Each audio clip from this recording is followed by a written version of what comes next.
अस्सलाम वालेकुम, सत श्री अकाल। मैं हरमीत सिंह और आप देख रहे हैं आपका अपना यूट्यूब चैनल। नाज़रीन, आज हफ्ते की सुबह आप सबको सुबह खैर। गुज़र 24 घंटों के दौरान बहुत कुछ हुआ है जो बताएंगे इस व्लॉग में। आपको बताते चलें कि इसराइल ईरान पर हमला करेगा, जबकि वक्त का तयन भी कर दिया गया है। साथ ओमान में आज अमेरिका व ईरान के माहिरीन जो है उनकी बड़ी बैठक भी, उस पर भी बात करेंगे कि मुज़ाकरात से क्या हल निकलेगा। जबकि शाम की नई हुकूमत जो है उसकी खारजा पॉलिसी पर निगाह भी दौड़ाएंगे, जो इस वक्त अमेरिकी ब्लॉक में जाने के पर तोल रही है। 10 साल इसराइली जेल में रहने वाले फ़लस्तीन की कहानी, यानी एक फ़लस्तीनी दोस्त की कहानी और बलूचिस्तान के हालात पर भी इस व्लॉग में हम बात करेंगे। सबसे पहले तो हम बात करते हैं ट्रंप की गुज़िश्ता रोज के बयान ने हमारे पिछले व्लॉग की तस्दीक कर दी है, जिसमें हमने कहा था कि अमेरिका नहीं बल्कि इसराइल ईरान पर हमला करेगा, जबकि अमेरिका और उसके जो इत्तेहादी क़ुव्वतें हैं बादअज़ा इस जंग का हिस्सा बनेंगी। इससे कबल के हम आज शुरू होने वाले मुज़ाकरात की बात करें, अमेरिकी सदर डोनाल्ड ट्रंप ने एक और धमकी आमेज यानी मामला जो है छेड़ दिया है। व्हाइट हाउस के ओवल ऑफिस में सहाफ़ियों ने डोनाल्ड ट्रंप से यह सवाल किया कि अगर ईरान न्यूक्लियर मुआहदे पर राजी ना हुआ तो क्या वो फौजी कार्रवाई करेंगे। तो ट्रंप ने जवाब दिया, हम फौजी ताकत इस्तेमाल करेंगे। साथ ही उन्होंने कहा कि इसराइल इस फौजी कार्रवाई की क़यादत करेगा। यह पहली मर्तबा था कि ट्रंप ने अपनी सदारत के दौरान बराह रास्त इसराइल हमले की धमकी जो है वो दी है। ट्रंप ने कहा कि अगर जरूरी हुआ तो अमेरिका यकीनन तौर पर ईरान के खिलाफ फौजी ताकत इस्तेमाल करेगा, और ये भी बताया कि उसने इस अमल के लिए एक टाइम लाइन तय की है। अक्टूबर 2024 में इसराइल ने ईरान की सरजमीन पर आखिरी हमला किया था। ताहम यह हमला ना सिर्फ नाकाम हुआ बल्कि ईरानी फिजाई दिफा ने इसे कामयाबी से पसपा कर दिया था। ट्रंप के का जो ये बयानबाजी है, इस बात का इशारा मिल रहा है भाई कि अगरचे बातचीत का माहौल भी बनाया जा रहा है, मगर दबाव, धमकी और अस्करी ताकत के इस्तेमाल का इम्कान भी खुला रखा हुआ है। ईरान पर हमले की बात करके ट्रंप जहां रिपब्लिकन हलकों में सख्त मौक़िफ़ तासुर देना चाहते हैं, वही वो ईरान को मुज़ाकरात की मेज पर लाने के लिए नफसियाती दबाव भी बढ़ा रहे हैं। तो ये सूरत हाल तो आपके सामने है। लेकिन अब आगे बढ़ते हैं और आपको बताते चले कि आज शुरू होने वाले मुज़ाकरात की जानिब जो ईरान और अमेरिका के हो रहे हैं, रिपोर्ट के मुताबिक ईरानी और अमेरिकी वफूद आज दोपहर से पहले मस्कत पहुंच जाएंगे और मुज़ाकरात का आगाज़ सपहर में मतवक़्क़ है। ईरानी खबर रसा इदारे न्यूज़ यानी तस्नीम न्यूज़ एजेंसी के मुताबिक इन मुज़ाकरात में ओमानी वज़ीर-ए-आज़म दोनों फ़रीक़ैन के दरमियान सालिस का किरदार अदा करेंगे। इससे कबल ट्रंप ने कहा था कि हमारे ईरान के साथ बराह रास्त मुज़ाकरात हो रहे हैं और वो शुरू हो चुके हैं। हफ्ते के रोज एक बड़ी मुलाकात है, हम देखेंगे क्या हो सकता है। सभी मुत्तफ़िक़ हैं कि मुआहदा होना बेहतर है। ईरान मुख्तात रद्द-ए-अमल देते हुए कहा कि किसी दबाव पर कोई मुआहदा नहीं होगा। खैर, यहाँ फ़लस्तीन के मगरबी किनारे से जुड़ी एक और अज़ियतनाक कहानी भी आपके सामने शामिल करते हैं। 13 साल की उम्र में कैद होने वाले फ़लस्तीनी बच्चे अहमर मनासरा को 23 साल की उम्र में रिहाई मिली। ज़िंदगी के 10 साल इसराइली अक़ूबत खानों में उन्होंने गुजारी।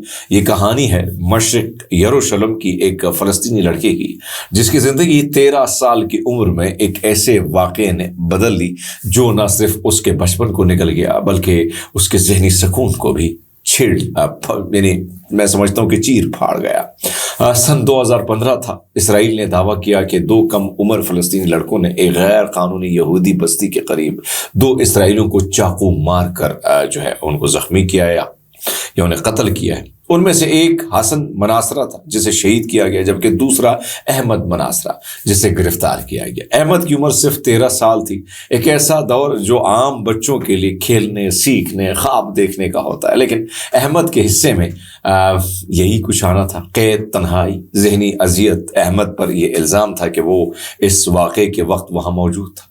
उसकी सज़ा उसको दी गई। 9 साल और 6 महीने की जो कैद थी उन्होंने काटी। इन बरसों में अहमद ने वो सब कुछ झेला जो एक कम उम्र कैदी को नहीं सहना चाहिए।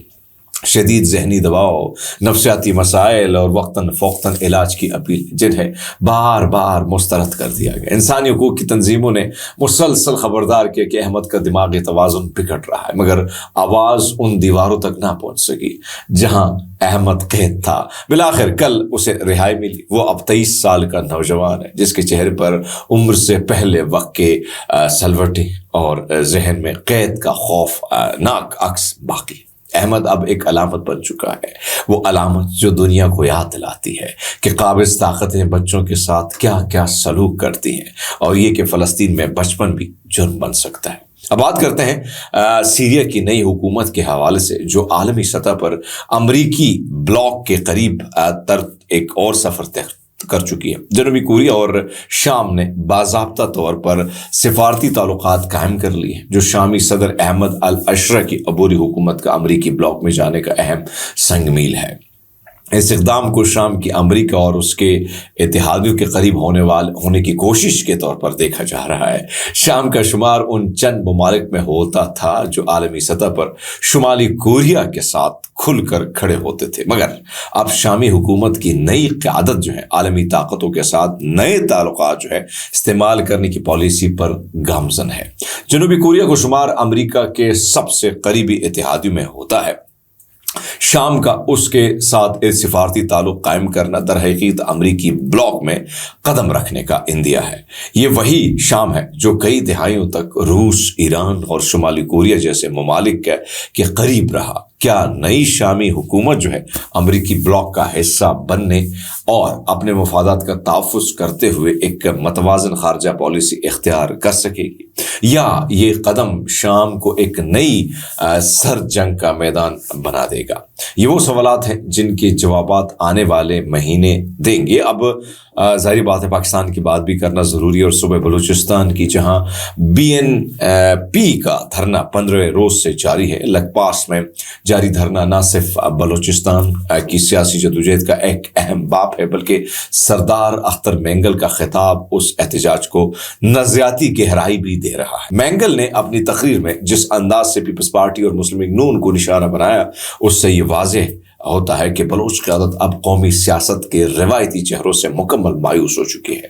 ان کی گفتگو میں جہاں غصے اور مایوسی کی جھلک نظر آتی ہے، وہی بلوچ قوم کے جذبے اور عزم کی جھلک جو ہے وہ بھی دیکھنے کو مل سکتی ہے۔ ان کا یہ کہنا تھا کہ ہم اقتدار کے لیے نہیں، دھرتی کے لیے قید ہوئے ہیں۔ اس احتجاج کو ایک اخلاقی اور اصولی بنیاد فراہم وہ کرتا ہے۔ یہ دھرنا اور سردار اختر مینگل جان کی جو قیادت ہے، مستقبل کی بلوچ سیاست کا رخ متعین کر سکتی ہے۔ ان کی باتوں میں روایتی سیاستدانوں کے خلاف گہری ناپسندیدگی کی جھلک جو ہے وہ نظر آتی ہے، خصوصاً جب وہ روٹی، کپڑا اور مکان کے نعرے پر طنز کرتے ہیں۔ ان کا خواتین کی رہائی کے لیے کوئٹہ جانے کا اعلان دھرنے کو محض ایک اجتماعی مظاہرہ نہیں بلکہ ایک سیاسی تحریک میں بدل رہا ہے۔ اب سوال یہ ہے کہ کیا مرکز اور دیگر سیاسی جماعتیں اس احتجاج کو محض ایک علاقائی شور سمجھ کر نظر انداز کریں گی، یا اس میں چھپے پیغام کو سننے کی کوشش کریں گی؟ اب تک کے لیے اتنا ہی۔ اپنا بہت سارا خیال رکھیے گا۔ اللہ حافظ۔